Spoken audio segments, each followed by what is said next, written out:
Anton সজবার্গকে খেলতে দেখেছি এবং কোনোভাবেই খেলার মধ্যে কিন্তু তাকে মানিয়ে নিতে কিন্তু দেখিনি। মিগুয়েল এবং ইউসেফের যে কানেকশনটা, যে কম্বিনেশনটা ফিল্ডের জায়গাতে, সাউল ক্রেসপো যদি থাকতো আমার মনে হয় ভালো হতো ইস্ট বেঙ্গল। আপনাকে এডমানকে তুলতে হবে, আপনি বিপিনকে রাখুন, বিপিনের মতো একজন এক্সপিরিয়েন্সড উইঙ্গারকে আপনি রাইট উইংয়ে নিয়ে চলে আসুন। আপনি এডমানকে বা আপনি নন্দা কুমারকে নিয়ে এলেন যে পায়ে বলে করতে পারছেন। আর নন্দা কুমার যারা অনেকেই সার্জিও লোবেরার সাথে, ওয়েন কয়েলের সাথে, হাবাসের সাথে, অস্কারের তুলনা করে, তাদেরকে বলবো করবেন না। এই ডেভিডকে তুমি ইউসেফের জায়গায় কি করতে না বলে, এটা আমার মাথায় আমার ঢুকছে না ভাই। যে প্লেয়ার 2 ম্যাচে 4 গোল করেছে তাকে একটা কোচ, যেখানে তুমি 1-1 ড্র করছো, যেখানে তুমি জিতছো না, যেখানে তোমার জিততে হবে। আনোয়ারের উচিত ছিল ওখানে স্টিফেন এজেকে মার্ক করা। আমার মনে হয় কিছু ইয়াং ছেলেদেরকে কিছুটা হলেও সুযোগ দেওয়া উচিত।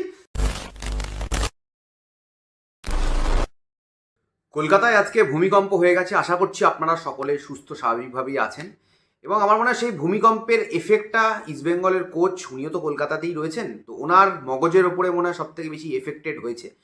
কিছু স্ট্র্যাটেজি দেখে আমার তাই মনে হয়েছে এবং ইস্টবেঙ্গল আজকে ইন্ডিয়ান সুপার লিগে তাদের তৃতীয় ম্যাচে, আপনারা সকলেই জানেন, জামশেদপুরের কাছে 2-1 গোলে হেরে গেছে এবং এই মুহূর্তে 3 ম্যাচে 6 পয়েন্ট নিয়ে ইস্টবেঙ্গল আইএসএলে তাদের যে যাত্রা চলছে সেই যাত্রাতে তারা এগিয়ে চলবে সামনের দিকে গোয়া ম্যাচ। এবং আজকের ম্যাচ নিয়ে আমরা আলোচনা করব, কোচের স্ট্র্যাটেজি নিয়ে আলোচনা করব। দুর্দান্ত কিছু স্ট্র্যাটেজি কোচ দেখিয়েছেন এবং কিছু প্লেয়ারও দুর্দান্ত পারফরমেন্স করেছে থ্রু আউট দ্য ম্যাচ এবং বেশ কিছু ম্যাচ আপস যেগুলো নিয়ে আমরা এর আগে আলোচনা করেছিলাম, যে ম্যাচ আপসগুলো আজকের ম্যাচের রেজাল্ট কোন দিকে থাকবে, জামশেদপুরের দিকে না ইস্ট বেঙ্গলের দিকে, সেইটা কিন্তু নির্ধারিত করবে, এটাই কিন্তু এক্সপেক্টেড ছিল। প্রথম যে ম্যাচ আপটার কথা আমি বলবো, বাঙালি ছেলে প্রণয় হালদার ভার্সেস ব্রাজিলের ছেলে মিগুয়েল, এই ম্যাচ আপটা কিন্তু খুব গুরুত্বপূর্ণ ছিল এবং এই ম্যাচ আপটা কিন্তু আজকে আমি বলবো অনেকটাই জিতে নিয়েছে প্রণয় হালদার। কারণ বেশিরভাগ জায়গাতেই যদি তোমরা দেখো যে ফ্রি ফ্লোয়িং ফুটবল লাস্ট দুটো ম্যাচে আমরা মিগুয়েলকে খেলতে দেখেছিলাম, সেটা কিন্তু আজকের ম্যাচে আমরা মিগুয়েলকে খেলতে দেখিনি এবং মিগুয়েলকে কিন্তু অনেক জায়গা দিয়ে ক্লোজ ডাউন করা এবং খুব খুব টেকনিক্যালি কিন্তু মার্কিং করা হয়েছে আজকে মিগুয়েলকে। শুধুমাত্র প্রণয় হালদার বললে ভুল হবে, প্রণয় হালদার ছাড়া কিন্তু নিকোলাও রয়েছে এবং মিডফিল্ডে কিন্তু আজকে মিগুয়েলকে কিন্তু অতটা সচল হতে দেয়নি কিন্তু জামশেদপুরের মিডফিল্ড। তাও মিগুয়েল কিন্তু ফার্স্ট হাফে যদি দেখো একটা সুন্দর বল কিন্তু জয়গুপ্তার মাথায় বসিয়ে দিয়েছিল, যেখান থেকে কিন্তু জয়গুপ্তা টার্গেটে হিট করতে পারেনি। আবার একটি সুন্দর বল কিন্তু মিগুয়েল ফেরেরা কিন্তু স্ট্রাইকার ইউসেফ এজেজারির মাথায় বসিয়ে দিয়েছিল, যেখান থেকে কিন্তু ইউসেফও টার্গেট হিট করতে পারেনি। সেকেন্ড হাফে কিন্তু একটা দুর্দান্ত থ্রু পাস দিয়ে দিয়েছিল বিপিন সিং বলটা কাটব্যাক করে ইউসেফকে দেওয়ার চেষ্টা করেছিল, সেটা কিন্তু স্টিফেন এজে কিন্তু বলটাকে ক্লিয়ার করে দেয়। অর্থাৎ মিগুয়েল তার ফুল পারফরমেন্স না দিতে পারলেও মিগুয়েল কিন্তু চেষ্টা করে গেছে। মিগুয়েলের ক্ষেত্রে আমি বলবো যে অন অ্যান অ্যাভারেজ ম্যাচ গেছে। মিগুয়েল রশিদের একটা ওভারহেড বল যেটাকে ফার্স্ট হাফে রিসিভ করে, বুক দিয়ে রিসিভ করে পায়ে নামিয়ে কিন্তু মিগুয়েল শট নেয়, সেটা কিন্তু মিগুয়েল টার্গেটে রাখতে পারেনি। এছাড়াও মিগুয়েল কিন্তু ডান পায়ে আর একটা শট নেয় ফার্স্ট হাফে, যেটা গোলকিপার অ্যালবিনো গোমস কিন্তু সেভ দেয়। অ্যালবিনো গোমস কিন্তু কয়েকটা বেশ ভালো ভালো সেভ দিয়েছে আজকের ম্যাচে। ডেফিনেটলি বলতে হবে যেরকম ইস্টবেঙ্গলের গোলকিপার কিন্তু ফার্স্ট গোলটা খাওয়ার আগে, ইস্টবেঙ্গলের ফার্স্ট গোলটা যেটা ইস্টবেঙ্গল খেলো তার আগে কিন্তু মাদিতালালের একটা শট কিন্তু দুর্দান্তভাবে কিন্তু গিল সেভ দিয়েছিল। অল ওভার আজকের ম্যাচটা যদি বলি, দেখো মিডফিল্ড আমাদের সেইভাবে চলেনি ভাই। অ্যান্টন সজবার্গের কথা তোমরা অনেকেই জানতে চাইছিলে যখন আমি লাইভ স্ট্রিমে ছিলাম, আবারও বলছি, প্রথম ম্যাচ দেখলাম ছেলেটাকে আমার আনফিট লাগলো, ঠিক আছে। ফার্স্ট অফ অল খুব একটা দৌড়ে ফুটবল খেলতে পারছিল না, ওকে ক্লোজ ডাউন করে ফেলছিল, খুব একটা পাসিং আমার খুব একটা ভালো লাগলো না, ফার্স্ট টাচ খুব একটা ভালো লাগলো না, শুটিং যে খুব একটা ভালো সেটাও মনে হলো না, পজিশনিং সেন্সটাও খুব একটা ভালো মনে হলো না, প্রথম দিন এগুলো মনে হলো না। এবং আমি একটা জিনিস বলি, ইস্টবেঙ্গল কিন্তু আজকে 4-4-2 ফরমেশনে স্টার্ট করেছিল, যেখানে তারা সামনে কিন্তু ইউসেফ এবং অ্যান্টন সজবার্গকে রেখে, কিন্তু অ্যান্টন সজবার্গ আর এবং তার সাথে সাথে ইউসেফকে আমরা কিন্তু জুটি বেঁধে কিন্তু গোলের সামনে যেতে একবারও দেখলাম না।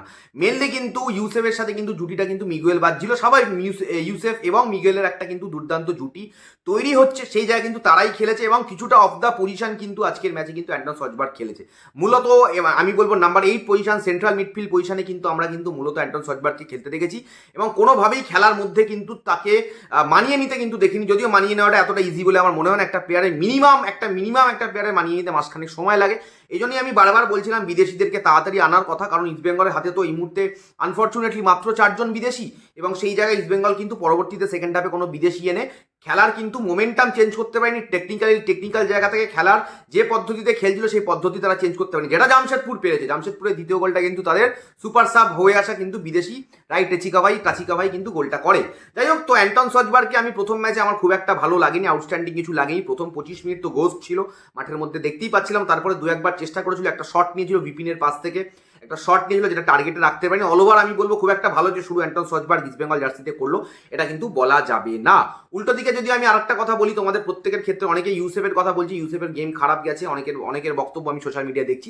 একদমই আমার মনে হয় না ইউসেফের গেমটা খারাপ গেছে। হ্যাঁ, ইউসেফ ডেফিনেটলি, যেটা আমি বলছিলাম, মিগুয়েলের ক্রস থেকে ফাঁকা গোলে যেটা ফার পোস্টে হেড করতে গেল সেটা কিন্তু টার্গেটে রাখা উচিত ছিল, এবং ওই যে ফার পোস্টে যে জায়গাতে বলটা আসছিল সেই পজিশনটাতে পৌঁছে যাওয়া, এবং যে জায়গাতে ফার পোস্টটা ফাঁকা হলো কি করে ওখানে কিন্তু তোমরা লক্ষ্য করে দেখবে যে প্রণয় হালদার কিন্তু এখান থেকে সেন্ট্রালি চলে আছে, ইউসেফ কিন্তু বেরিয়ে যায় ফার পোস্টের দিকে, এবং সেই জায়গা থেকে কিন্তু ওখান থেকে ফাঁকা জায়গায় ও গোলে হেড করতে পারতো। টার্গেটে ওর যা কোয়ালিটি, ও যে শেষ 2 ম্যাচে যা পারফরমেন্স করেছিল, আমি এক্সপেক্ট করছিলাম যে ওটা টার্গেটে রাখবে। আনফর্চুনেটলি রাখতে পারিনি এবং এখান থেকে গোল পাইনি। এবং আরেকটা জায়গা থেকে যদি তোমরা দেখো, সেকেন্ড হাফে মোহাম্মদ রাকিবের একটা বল, সেটাকে কিন্তু রিসিভ করে আমি বলবো হাফ চান্সে ওকে একটা দুর্দান্ত শট নেয়, যেটা কিন্তু অ্যালবিনো গোমস কিন্তু ভালো সেভ দেয়, বাঁহাতে সেভ দেয়, বলটা কিন্তু কর্নার হয়ে যায়। তো আমি বলবো সব স্ট্রাইকার তো সব ম্যাচে গোল পাবে না ভাই, সবাই দুটো করে গোল পাবে বা প্রতি ম্যাচেই গোল পাবে, তার গোলেই জিতবে, তাহলে তো সব ভগবান হয়ে যেত। লিওনেল মেসি, ক্রিস্টিয়ানো রোনাল্ডো এটা করতে পারেনি বা করতে পারে, মানে বর্তমানেও পারছে না, আগেও পারে, টপ ফর্মেও পারেনি। তো এটা ইউসেফে জেজারিও যে সব ম্যাচে গোল পাবে এটাও এক্সপেক্ট করাটা ভুল। তবে ডেফিনেটলি ইউসেফের আমি বলবো ওর যা কোয়ালিটি আমরা লাস্ট দুটো ম্যাচে দেখেছি,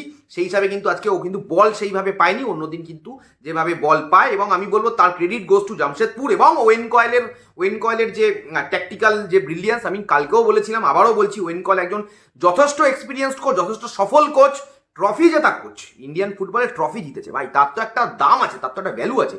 তো সেইটা খুব সুন্দরভাবেই কিন্তু আজকে মিগুয়েল এবং ইউসেফের যে কানেকশনটা, যে কম্বিনেশনটা, সেটাকে কিন্তু কাট করতে কিন্তু বিভিন্ন সময় বিভিন্ন প্লেয়ার যখন যে পেরেছে, কখনো নিখিল বার্লা করছে, কখনো প্রতীক করছে, কখনো স্টিফেন এজে করছে, কখনো মিডফিল্ডে প্রণয় করছে, তো কখনো নিকোলা করছে, যখন যে পেরেছে তাদের মধ্যে এই লিঙ্ক আপটা, ইউসেফ এবং মিগেলের লিঙ্ক আপটা কিন্তু কাট করে দিয়েছে।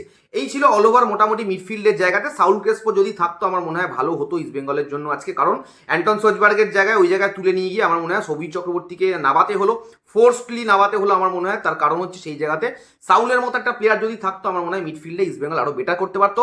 রানিং আউট অফ অপশনস কোচের হাতে ছিল। তবে আমি একটা জিনিস বলি, প্রথম গোলটার ক্ষেত্রে ইস্ট বেঙ্গল যে বিপিন সিং বাদিক থেকে ক্রস করে, যেটা এডমান্ড কিন্তু ভালো ফিনিশ করেছিল।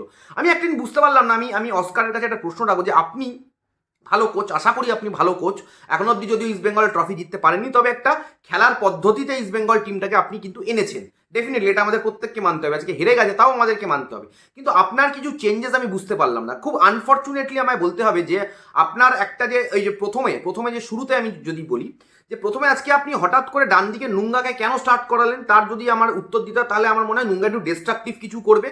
অপোনেন্টের যে অ্যাটাকাররা রয়েছে, আমি বলবো যে মোহাম্মদ সানান থেকে শুরু করে, ভিনসি বেরেটো থেকে শুরু করে, মিডফিল্ডে মাদি তালাল থেকে শুরু করে, ওদের স্ট্রাইকার মেসি বলে সবার সাথে একটা আমি কি বলবো এগ্রেসিভ ফুটবল খেলবে এরকম একটা মাইন্ডসেটে হয়তো আমার মনে হয় নুঙ্গাকে নামানো হয়েছিল।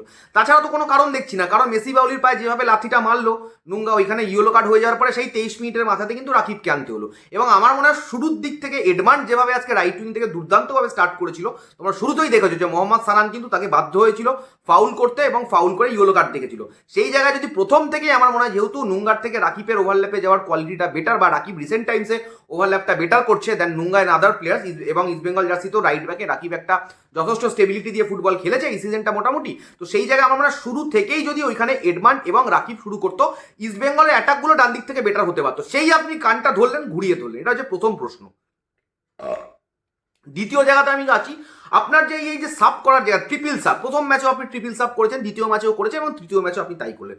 প্রথম ম্যাচে যখন আপনি ট্রিপল সাব করেন তখন ইস্ট বেঙ্গল 2 গোলে এগিয়ে রয়েছে, দ্বিতীয় ম্যাচে আপনি যখন ট্রিপল সাব করেন তখনও ইস্ট বেঙ্গল 2 গোলে এগিয়ে রয়েছে, মানে 2 গোলে জিতছে, এবং তৃতীয় ম্যাচে যখন আপনি করেন তখন কিন্তু 1-1 ম্যাচের বয়স। এবার সৌভিক চক্রবর্তীকে মিডফিল্ডে আনা, আমার তার একটা আমি বুঝতে পারছি, কারণ অ্যান্টন সজবার্গ চলছে না, যেটা শুরুতেই বললাম, সাউল ক্রেসপো নেই, ওখানে আনতে হবে একদম ডিফেন্সিভ হোল্ডিং মিডফিল্ডার বা ব্লকার বা বলুন বা সিডিএম বা ডবল পিভটে আপনি চলে গেলেন ওখানে রশিদের সাথে, সেটা আমি মানলাম। কিন্তু আপনি নন্দা কুমার শেখারকে অত তাড়াতাড়ি কি করতে আনলেন আমি বুঝতে পারলাম না, কোনোভাবেই আমি বুঝতে পারলাম না। যেখানে আউট অফ দ্য গ্যাস হয়ে গেছে বা দমে পাচ্ছে না, যেখানে এডভান্স দমে পাচ্ছে না, সেখানে ডেফিনেটলি এডভান্স সাব হবে, সেখানে বিষ্ণু আসবে, সে বিষয়ে কোনো প্রশ্ন নেই। বিষ্ণু বাদিক থেকে অপারেট করছে, গতি বাড়িয়ে বাদিক থেকে ঢোকার চেষ্টা করছে, যদিও এখন অব্দি ফ্রুটফুল আউটস্ট্যান্ডিং কিছু করতে পারেনি। আজকে একটা বল গোলকিপারের মাথা থেকে লক করে দেওয়ার চেষ্টা করেছিল, অন্তত বিষ্ণু চেষ্টা করে। আমি বলবো এখন অব্দি রেজাল্ট হয়তো দিতে পারেনি বিষ্ণু, বাট বিষ্ণু অন্তত চেষ্টা করে। হয়তো আগের সিজনে বা তার আগের সিজনে বিষ্ণু যে স্পার্কটা দেখেছিল সেখান থেকে হয়তো স্পার্কটা অনেকটা কমেছে এই সিজনে, বাট ডেফিনেটলি বিষ্ণু চেষ্টা করে, গতি বাড়িয়ে রান করে যাওয়ার চেষ্টা করে। অ্যালবিনোর মাথার উপর থেকে একটা বল গোলে পাঠানোর চেষ্টা করেছিল, বা আনফর্চুনেটলি হয়নি। কিন্তু বিষ্ণুকে আপনি আনলেন, ভালো কথা, আপনাকে এডমানকে তুলতে হবে, আপনি বিপিনকে রাখুন, বিপিনের মতো একজন এক্সপিরিয়েন্সড উইঙ্গারকে আপনি রাইট উইংয়ে নিয়ে চলে আসুন। আপনি এডমানকে বা আপনি নন্দা কুমারকে নিয়ে এলেন যে পায়ে বলে করতে পারছেন। আর নন্দা কুমার ভাই, তোমাকে নমস্কার ভাই। আমি লাস্ট ইস্ট বেঙ্গলে যে ওপেন প্র্যাকটিস ছিল সমর্থকদের জন্য, সেদিনকে গিয়ে নন্দা কুমারকে বলে এসেছিলাম, ভাই তোমায় ভালো খেলতে হবে, তোমার উপরে ভরসা আছে, তোমার উপরে ইস্ট বেঙ্গল সমর্থকরা ভরসা করে, ব্লা ব্লা ব্লা অনেক কিছু বলে এসেছিলাম। ভাই হবে না, হবে না ভাই, একটা ক্রস করতে পারছে না, একটা পাস করতে পারছে না, সেই প্লেয়ারটাকে আজকে নামিয়ে দিল কোচ। ডান দিকটা পুরো অচল হয়ে গেল, একদম মানে good for nothing. Nanda Kumar মাঠে নামা মানে ইস্ট বেঙ্গল 10 জনই হয়ে যাওয়া। প্রথম 30 মিনিট অ্যান্টন সজবাগ থাকাতে ইস্ট বেঙ্গল 10 জনই ছিল, তারপরে অ্যান্টন তাও খেলায় একটু ইনভলভ হওয়ার চেষ্টা করছিল, নন্দা কুমারকে নামিয়ে ইস্ট বেঙ্গল আবার 10 জন হয়ে গেল। আর বিপিন সিং এর মতো, বিপিন যে একদম রাইট উইংয়ে খেলতে পারে না তা তো নয়, বা বিপিন হাঁপিয়ে গেছিল তা নয়, কোচের স্ট্র্যাটেজিতে অজস্র ভুল, আপনার গেম রিডিং যথেষ্ট ভুল। এবং যারা অনেকেই সার্জিও লোবেরার সাথে, ওয়েন কয়েলের সাথে, হাবাসের সাথে অস্কারের তুলনা করে, তাদেরকে বলবো করবেন না। এই যে 3 জনের নাম নিলাম অস্কার ছাড়া, এরা সবাই সফল কোচ, এরা ভারতীয় ফুটবলের ট্রফি জিতেছে, এরা ভারতীয় ফুটবলে আইএসএল চ্যাম্পিয়ন হয়েছে এবং বিভিন্ন ট্রফি জিতেছে। তো এদের সাথে আপনার অস্কারের তুলনা করবেন না, অস্কার এখন ট্রফি জেতেনি।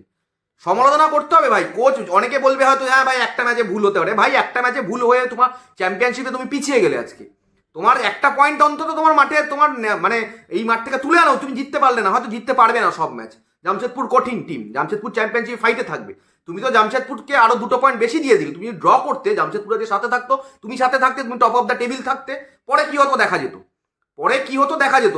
হাতে তোমার প্লেয়ার নেই, মানছি তোমার হাতে প্লেয়ার নেই, কিন্তু তা বলে তো তুমি ভুল সাফ করবে না। তুমি বিপিন কত তাড়াতাড়ি তুলে তুমি নন্দা কুমারকে নামাবে না, নন্দা কুমার কিছু করতে পারবে না ভাই।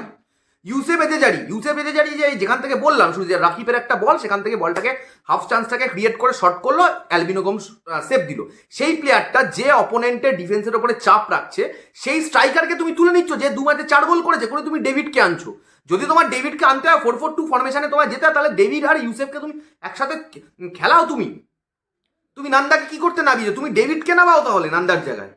তো ডেভিডকে কি করতে তুমি, মানে ডেভিডকে তুমি ইউসেফের জায়গায় কি করতে না বলে, এটা আমার মাথায় আমার ঢুকছে না ভাই। যে প্লেয়ার 2 ম্যাচে 4 গোল করেছে, তাকে একটা কোচ, যেখানে তুমি 1-1 ড্র করছো, যেখানে তুমি জিতছো না, যেখানে তোমার জিততে হবে, সেইখানে তুমি সেই প্লেয়ারকে খেলাবে না। যেখানে তোমার সাথে মিগুয়েলের সাথে তোমার ইউসেফের আজকে একটা কম্বিনেশন, তো সেটা তুমি ভেঙে দেবে। ইউসেফকে তোলার পরে ইস্ট বেঙ্গল যে গোল করতে পারে মনেই হলো না। একটা বল বিষ্ণু দিল, যেটা ডেভিড পা লাগানোর চেষ্টা করলো না, মাথা লাগা কি করলো জানি না, হয়ে গেল, বলটা বাইরে চলে গেল। অত সোজা না। আর যে সমস্ত ইস্ট বেঙ্গল ডেভিড করে দেবে অত সোজা নয়, নেবেই করে দেবে, এটা খুব একটা সোজা ব্যাপার নয়।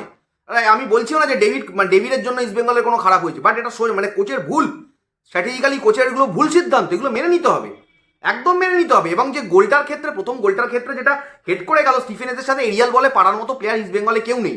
আনোয়ার নিজের পজিশন, মানে আনোয়ারের উচিত ছিল ওখানে স্টিফেনেজকে মার্ক করা।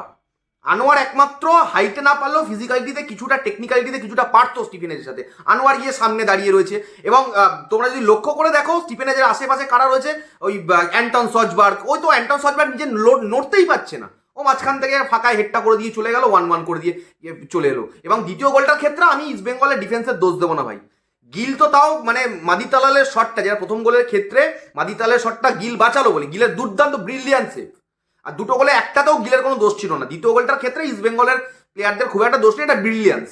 ওদের মোহাম্মদ সানানের পায়ে বল ছিল, সানান থেকে দিল রাইতা চিকাওয়া থেকে বলটা গেল হচ্ছে মাদিতালালের কাছে, মাদিতালাল একটা ব্যাকহিল করলো, ব্যাকহিল করে আবার রাইতা চিকাওয়া মারলো একদম ওপরে গিলের বাদিক থেকে top corner. Outstanding trio defence, মানে ইস্ট বেঙ্গলে ওখানে ডিফেন্সের কিচ্ছু করার নেই, ওটা ওদের ক্রেডিট। ওটা জামশেদপুরের এই যে ট্রায়োটা, মোহাম্মদ সানান, মাদিতালাল এবং রাইতা চিকাওয়া, এটা হচ্ছে ওদের ক্রেডিট। এটা ইস্ট বেঙ্গলের ডিফেন্সে কোনো দোষ নেই, ফালতু বলে লাভও নেই, এটা ওদের ব্রিলিয়ান্সে ওরা এই ট্রায়ো দিয়ে ওরা গোলটা বার করে নিল হাঁ করে দেখছে। তারপরে ইস্ট বেঙ্গল যে গোল দেবে মনে হচ্ছে না, কারণ আমার ইউসেফ ছাড়া গোলের সামনে ভয়ঙ্কর কাউকে লাগছে না। মিগেল রোজ করে দেবে, ইউসেফ রোজ করে দেবে, এটা হয় না।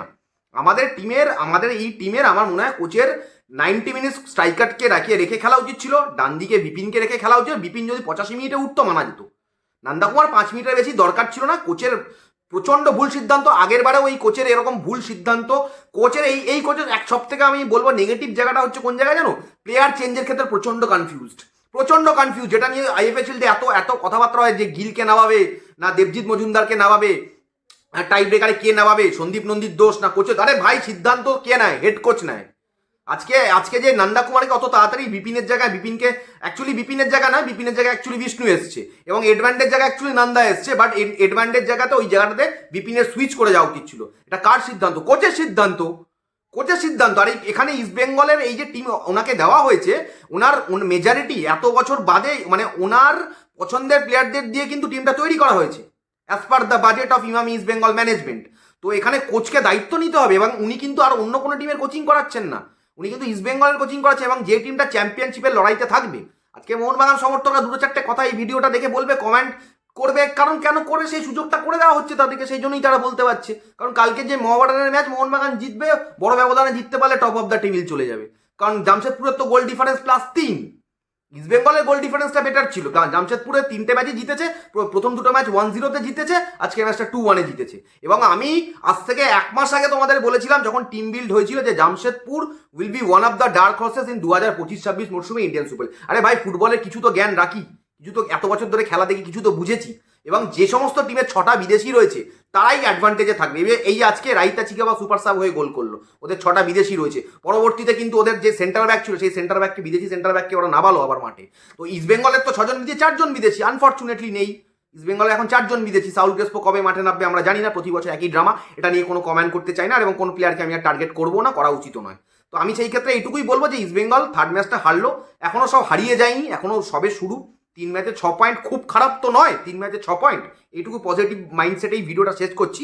তবে এটুকু বলবো, কোচ যেন এই মিস্টেকগুলো না করে। আর আর আর যাকেই নামাক, আজকে সায়ন ব্যানার্জিকে নামিয়ে দিলে নন্দা কুমারের থেকে খারাপ খেলতো না ভাই। সায়ন ব্যানার্জিকে আমার মনে হয় অস্কারের একটু বাচ্চা ছেলেগুলোর ওপরে কিছু তো করে ওরা এসছে। আজকে সায়ন কিছু তো একটা করেছে, আজকে গুইতে পেকা কিছু তো একটা করেছে, সেই জন্য তো সিনিয়র টিমে চান্স দেওয়া হয়েছে। না করে এমনি এমনি তো মুখ দেখে চান্স দিয়ে দেওয়া হয়নি যে এর ভাইয়ের ছেলে, দাদার ছেলে, সেই জন্য চান্স পেয়েছে, সেই জন্য তো পাইনি। আমার মনে হয় কিছু ইয়াং ছেলেদেরকে কিছুটা হলেও সুযোগ দেওয়া উচিত। অন্তত নন্দা কুমারের থেকে খারাপ খেলতো না, ডান পায়ে একটা বল তুলতে পারে না, ওকে গুড ফর নাথিং, ভগবানের কাছে ডাকছি পরের ম্যাচ থেকে যেন মহেশ আছে এটাকে আর যেন মাঠে দেখতে না, আর নেওয়া যাচ্ছে না, সহ্য করা যায় না এতটা বাজে ফর্মে থাকা। আর ফর্মে না, ও ফুটবলার বলেই আর মনে হচ্ছে না। ও কবে খেলেছে, কবে সুপার কাপে গোল করেছে, কবে ডুরান্ড ডার্বিতে গোল করেছে, ওই ওই একই ধুয়ে খেতে খেতে খেতে খেতে হাতের গন্ধ চলে গেছে, হাতে আর সেই গোলের গন্ধ নেই।